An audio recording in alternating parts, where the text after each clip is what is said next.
Ayah, adik tak nak sunat. Adik tak nak sunat. Adik takut. Takut apanya? Adik kan anak lelaki, kena berani kau. Tapi sakit ayah. Mana ada sakitnya? Macam semut kena gigit je rasa dia.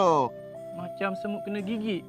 Alah, bagilah adik sunat tahun depan. Adik kan baru darjah 6. Darjah 6 apanya? Adik dah nak ambil PSL STPN tahun ni tau. Dah, jom. Hello, this is Tok Mudin.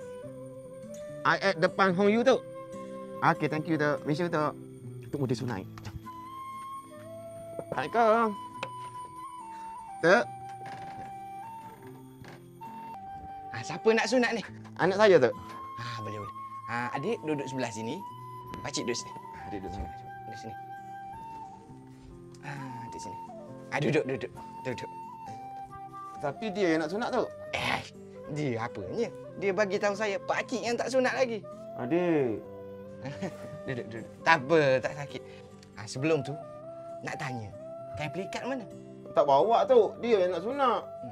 Kena ada lah. Adik pinjam adik kain pelikat. Mana boleh. Adik tak pakai seluar dalam ni. Tak apa, jangan gaduh. Buka zip. Tingginya ni, bos. Kuluknya banyak. Kejap Tok nak ukur dulu. Gila ni. Tak sampai 3 inci. Keciknya. Apa? Tak padan dengan tua. Ni, Tok nak tanya. Nak sunat ni, nak pakai cara lama ke cara baru? Cara lama macam mana tu? Cara lama boleh pilih. Ni ada gergaji. Yang kedua, parang. Yang lastnya, samurai. Kalau cara baru? Kalau baru, Gen Z sekarang ni, sunat pakai laser je. Sakit tak tu? Semua tak sakit. Pakai cara lama lah tu. Cara lama. Nak parang? Nak samurai tu? Samurai? Boleh. Dik, ayah takut dik. Adik tolong pegang ayah. Dik, ayah takut. Sakit dik.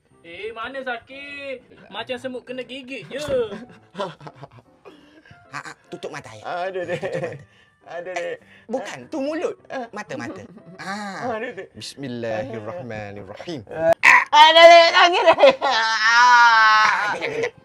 Tok nak jahit. Sakit. Dah. Dah siap ke? Dah. Oh, Tak sakit. kejap ah. Kejap je, barang kecil. Tak apa. Bangun.